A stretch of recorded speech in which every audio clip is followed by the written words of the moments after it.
মহাভারত স্বয়ংসম্পূর্ণ এই মহাকাব্যে যেমন আছে অধর্মের উপর ধর্মের বিজয়গাথা, তেমনই আছে জীবন দর্শনের মহাশিক্ষা, যা পৌরাণিক হয়েও চিরনতুন, যা আমাদের শেখায় জীবনের নিষ্কাম কর্মের মাহাত্ম্য। মহর্ষি বেদব্যাস দ্বারা রচিত এই মহাকাব্যের কিছু জানা অজানা কাহিনী শ্রোতাদের সামনে তুলে ধরাই হলো আমাদের এই ছোট্ট প্রচেষ্টার উদ্দেশ্য। আগের পর্ব পাণ্ডবদের বনবাসে যা শুনেছেন তা একবার ছোট্ট করে মনে করিয়ে দিই। দুধক্রীড়ায় পুনরায় পরাস্ত হয়ে শর্তানুসারে পাণ্ডবেরা 12 বৎসর বনবাস আর 1 বৎসর অজ্ঞাতবাসের দণ্ড ভোগ করতে হস্তিনাপুর ত্যাগ করলেন। কিন্তু যাওয়ার আগে ভীমসেন দুর্যোধন আর দুঃশাসনের উদ্দেশ্যে কঠিন প্রতিজ্ঞা উচ্চারণ করে গেলেন। মহারাজ ধৃতরাষ্ট্র এক অপরিসীম বেদনার সমুদ্রে নিমজ্জিত হলেন। দেবর্ষি নারদ দৈববাণী শোনালেন যে 14 বৎসর পর কৌরবদের ধ্বংস অনিবার্য। গুরুদ্রোণের শরণাপন্ন হলেন দুর্যোধন, কিন্তু গুরুদ্রোণও সেই একই ভবিষ্যৎবাণী শোনালেন, কৌরবদের ধ্বংস এখন শুধু সময়ের অপেক্ষা মাত্র। তারপর কি হলো? হস্তিনাপুর ত্যাগ করে পাণ্ডবগণ এবং দ্রৌপদী উত্তরাভিমুখে যাত্রা করলেন। তাদের পশ্চাতে হস্তিনাপুরের প্রজাবৃন্দের একটা বিরাট দলও চলতে লাগলো। প্রজারা যুধিষ্ঠিরকে সম্বোধন করে বলল, মহারাজ, কেন আপনি আমাদের ত্যাগ করে যাচ্ছেন? নিষ্ঠুর শত্রুরা আপনাদের অন্যায়রূপে দুধক্রীড়ায় পরাজিত করে আপনাদের সম্পত্তি হরণ করে নিয়েছে, সেই শুনে আমরা খুবই উদ্বিগ্ন হয়েছি। এইরূপ কুবুদ্ধি সম্পন্ন রাজার রাজত্বে আমরা আর থাকতে চাই না। আমরা আপনাদের শুভাকাঙ্ক্ষী। আপনি যেখানে যাবেন আমরাও সেইখানেই যাব। আপনি ধর্মজ্ঞানী, প্রজাবৎসল, লোকাচার সম্মত এবং বেদোক্ত সকল গুণই আপনার মধ্যে বিদ্যমান। কৃপা করে আমাদের আপনার সাথে চলার অনুমতি দিন। হে প্রজাবৃন্দ, আপনারা মহানুভব।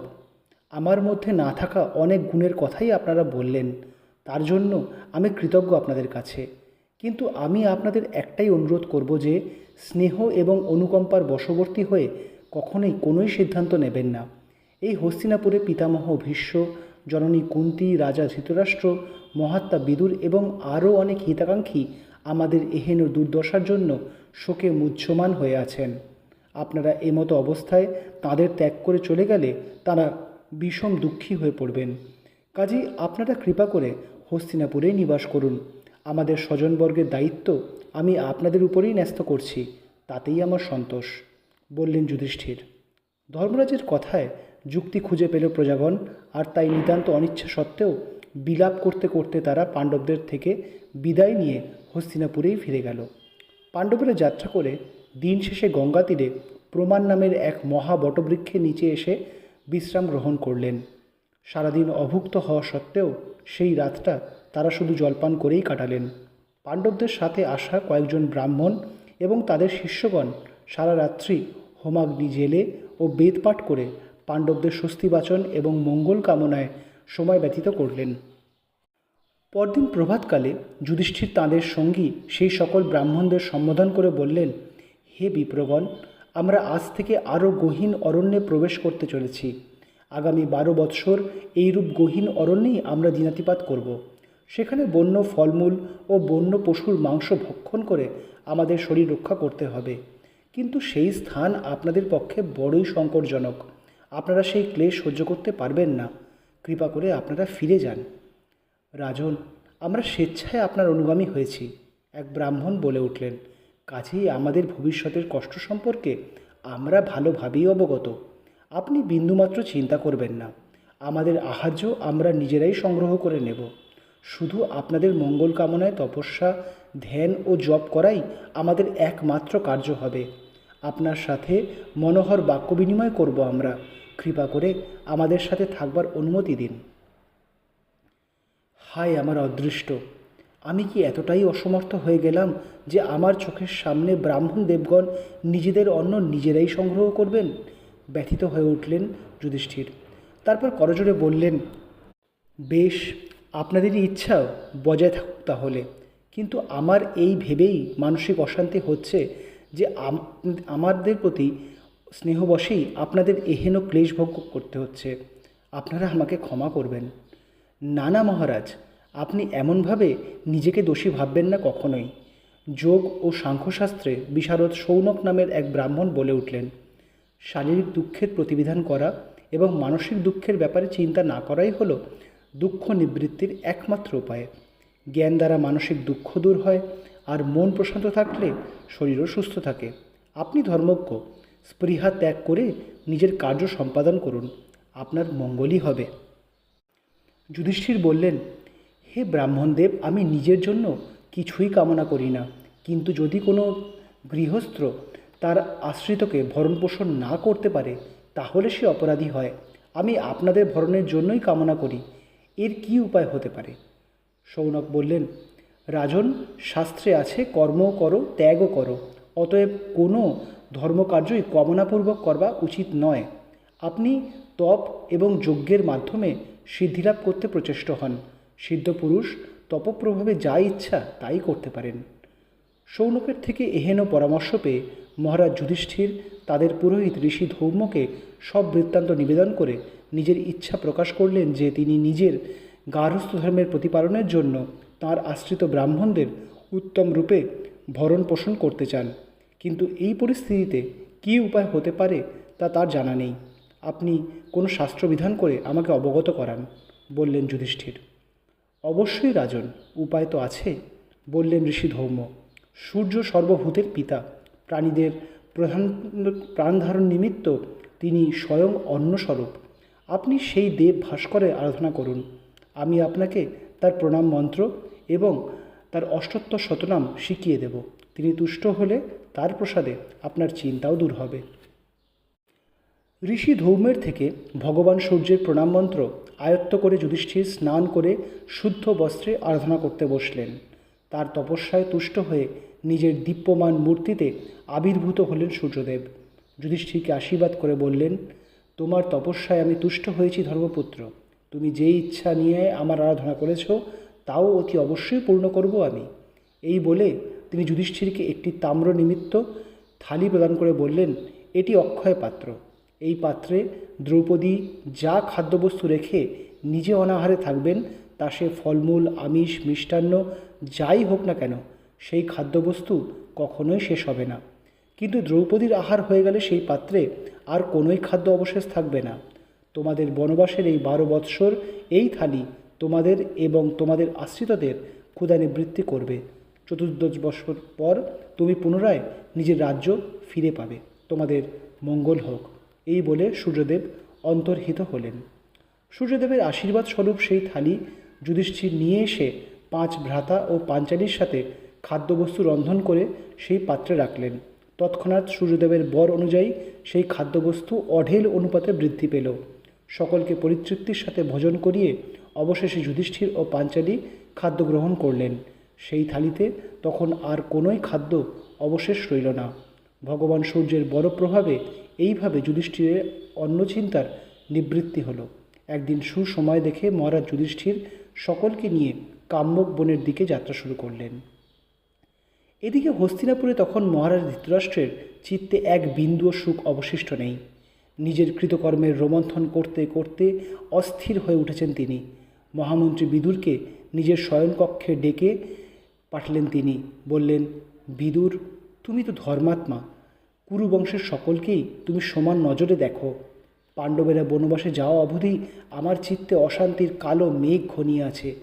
ভ্রাতা, তুমি এমন কোনো উপায় বলো যাতে কৌরব ও পাণ্ডব দুই পক্ষেরই মঙ্গল হয়। মহারাজ, আমি পূর্বেও যা বলেছি এখনও তাই বলবো। আপনি পাণ্ডবদের ধৃতরাজ্য ফিরিয়ে দিন, যেমন আগে দিয়েছিলেন। আপনার জ্যেষ্ঠ পুত্র যদি পাণ্ডবদের সাথে সম্প্রীতি না রেখে রাজ্য শাসন করে তবে তার বিনাশ অবশ্যম্ভাবী। শকুনি, কর্ণ আর দুর্যোধনকে পাণ্ডবদের বশ্যতা স্বীকার করতে বলুন। দুঃশাসন যেন সকলের সামনে যুধিষ্ঠির, ভীমসেন আর দ্রৌপদীর থেকে করজোড়ে ক্ষমা চায়। এটা যদি হয় একমাত্র তবেই কৌরবদের মঙ্গল সম্ভব, নচেত নয়। দেবর্ষীর বাণী আপনি তো শুনেইছেন। নিষ্প্রিয় কণ্ঠে বললেন বিদুর। আহ বিদুর, তুমি যে আমার পুত্রদের একদমই পছন্দ করো না সে আমি জানি, কিন্তু এই কি কুটিলতার সময়? বিরক্ত মহারাজ বললেন, পাণ্ডবের আমার পুত্র সম, কিন্তু দুর্যোধন সে তো আমার নিজের শরীর থেকে জাত, তাকে আমি ত্যাগ করব কিভাবে? তোমার বাক্য পাণ্ডবদের পক্ষে হিতকারী, কিন্তু তুমি আমার পুত্রদের সম্মান নিয়ে ভাবোই না। তোমাকে আর আমার দরকার নেই। তোমার দায় থেকে তোমাকে আমি মুক্তি দিলাম। যেখানে ইচ্ছা যেতে পারো তুমি। নিজের মনের সকল অশান্তির কারণে উৎপন্ন ক্রোধ বিদুরের উপর প্রয়োগ করে বললেন মহারাজ, জ্যেষ্ঠ ভ্রাতা, আপনি বিচার বুদ্ধি হারিয়েছেন। নচেৎ যে কথা দিনের আলোর মতোই স্পষ্ট, নিজে তা অনুধাবন করেও এহেন বুদ্ধিহীনতার ন্যায় আচরণ আপনি করতেন না। কিন্তু মহারাজ, আপনার আদেশ আমার শিরোধার্য। আমি এই মুহূর্তে হস্তিনাপুর ত্যাগ করে চলে যাচ্ছি। আপনার মঙ্গল হোক, শুভবুদ্ধি ফিরে আসুক। এই বলে ব্যথিত বিদুর প্রস্থান করলেন। হস্তিনাপুর থেকে বিদায় নিয়ে বিদুর কাম্যক বনে পাণ্ডবদের উদ্দেশ্যে যাত্রা করলেন। সরস্বতী নদীর তীরে অবস্থিত কাম্যক বনে পাণ্ডবেরা শান্তিতে বাস করছিলেন। সহসা বিদুর সেখানে এসে উপস্থিত হওয়াতে স্বভাবতই তারা উৎকণ্ঠিত হয়ে উঠলেন। তাতশ্রী কি কোনো গুরুতর সংবাদ নিয়ে এসেছেন? পুত্র যুধিষ্ঠির, বললেন বিদুর, তোমাদের জ্যেষ্ঠ তাতও নিজের বিচার বুদ্ধি হারিয়েছেন। মহারাজ আমাকে নির্বাসিত করেছেন। তিনি আমার কাছে হিতকর মন্ত্রণা চেয়েছিলেন, কিন্তু আমার মন্ত্রণা তাঁর মনঃপূত হয়নি। তাই ক্রুদ্ধ হয়ে তিনি আমাকে হস্তিনাপুর ত্যাগ করতে বলেছেন। আমি তাই তোমাদের কাছে এসেছি পুত্র। এখন থেকে আমি তোমাকে মন্ত্রণা দান করব। হে আমাদের অশেষ সৌভাগ্য তাতশ্রী, যে আপনি এই গহীন অরণ্যে আমাদের সদুপদেশ দিতে এসেছেন। বললেন যুধিষ্ঠির, এই বর্তমান পরিস্থিতিতে আমাদের ঠিক কী করা উচিত, এই বিষয়ে কৃপা করে আলোকপাত করুন। শোনো পুত্র, বললেন বিদুর, পূর্বেও তোমাকে যা বলেছি এখনও তাই বলছি। তুমি সকল কিছুই তোমার সহায়দের সাথে সমান ভাগে ভাগ করে নিও। অনর্থক কথা বলো না, আত্মশ্লাঘা করো না। এটাই উচিত রাজধর্ম। বিদুর চলে গেলে মহারাজ ধৃতরাষ্ট্র পুনরায় শোক সাগরে নিমজ্জিত হলেন। এই নির্বান্ধব রাজপুরীতে এক বিদুর ছাড়া তার সমব্যথী কেউই নয়। তাতশ্রী ভীষ্ম আজ কত দিন হয়ে গেল মহারাজের কক্ষে দর্শন দিতে আসেন না। গুরু দ্রোণ যা মন্ত্রণা দেন তা নেহাতই রাজনৈতিক। মহারাজের নিজের ভিতরে কী যে ঘটে চলেছে তা নিয়ে গুরুদেবের কোনোই উচ্চবাচ্য নেই। নিজের পুত্ররা নিজেদের সম্পত্তি ভোগে ব্যস্ত, তারা তাদের পিতার কাছে আসেও না। এক ওই বিদুর ছিল যে সর্বক্ষণ তার খেয়াল রাখত, আর তিনি কিনা তাকেই রাজ্য থেকে নির্বাসন দিলেন। ছি ছি, এ কি অন্যায় করেছেন তিনি। নিজের সারথি সঞ্জয়কে ডেকে বললেন, সঞ্জয়, তুমি বিদুরকে ফিরিয়ে আনো। তিনি আমার ভ্রাতা, আমার পরম সুহৃদ। আমি পাপী, তাই না বুঝে তাকে দণ্ড দিয়েছি। এখন তারও দর্শনে আমার পীড়া উপস্থিত হয়েছে।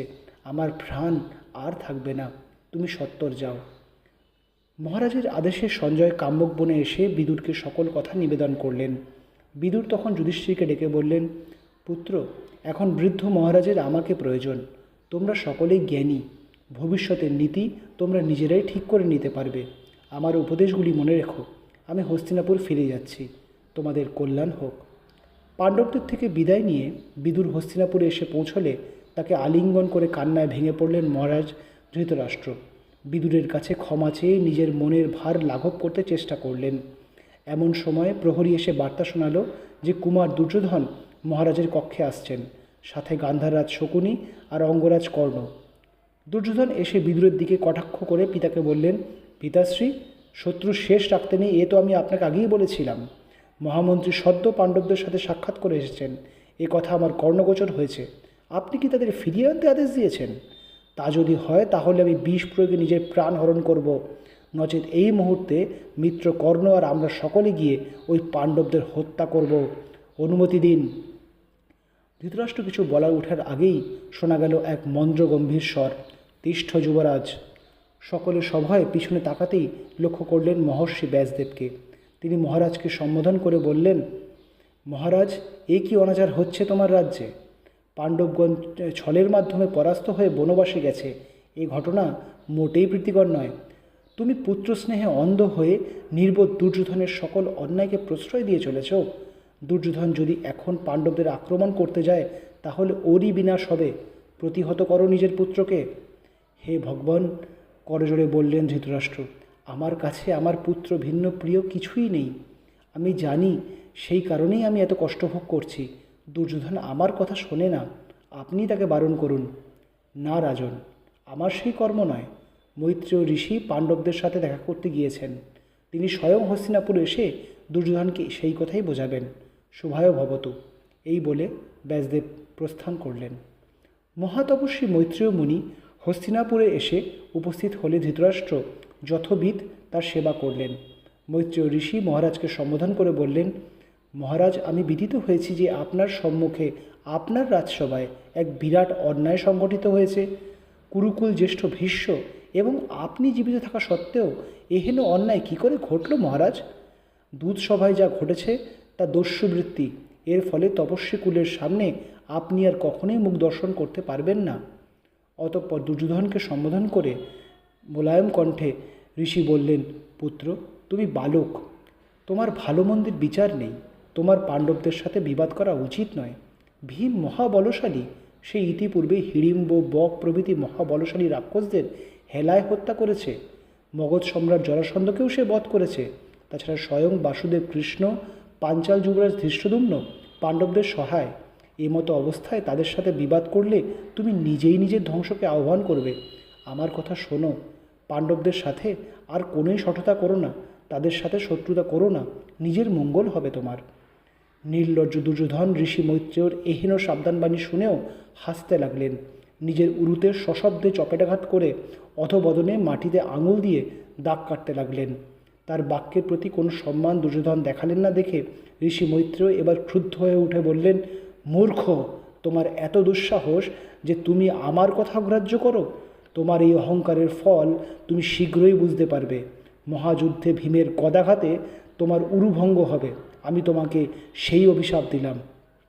হায় হায়, এ কী হলো মহর্ষি? উচ্চস্বরে বিলাপ করে উঠলেন ধৃতরাষ্ট্র। অভিশাপ প্রত্যাখ্যান করুন মুনিবর। আমার পুত্র নির্বোধ, ও আপনার তেজের কথা জানে না। ক্ষমা করুন ওকে। না রাজন, আপনার পুত্র অধর্মী, তার বিনাশ দরকার। তবে হ্যাঁ, যদি দুর্যোধন আমার কথা মেনে পাণ্ডবদের সাথে সদ্ভাব রাখে, তাহলেই আমার অভিসম্পাত ফলপ্রসূ হবে না, নচেত ওর ধ্বংস কেউই আটকাতে পারবে না। এই বলে মহর্ষি মৈত্রেয় চলে গেলেন। পাণ্ডবদের বনবাসের সূত্রপাত হয়েছে, কষ্টে কাটছে তাদের দিন। কিন্তু সেই বনবাসের সময়ও পাণ্ডবদের এক অতি প্রিয় সুহৃদ এলেন তাদের সাথে সাক্ষাৎ করতে। মন্ত্রণা হলো যুধিষ্ঠিরের সাথে। পাণ্ডবেরা উৎফুল্ল হয়ে উঠলেন সেই সুহৃদকে কাছে পেয়ে। কে তিনি? কি বললেন তিনি? আজ এইখানেই শেষ করছি। আগামী পর্বে মহাকাব্য মহাভারতের আরও কিছু কাহিনী নিয়ে আবার আমরা আপনাদের কাছে আসব। ভালো লাগলে জানাতে ভুলবেন না। ধন্যবাদ।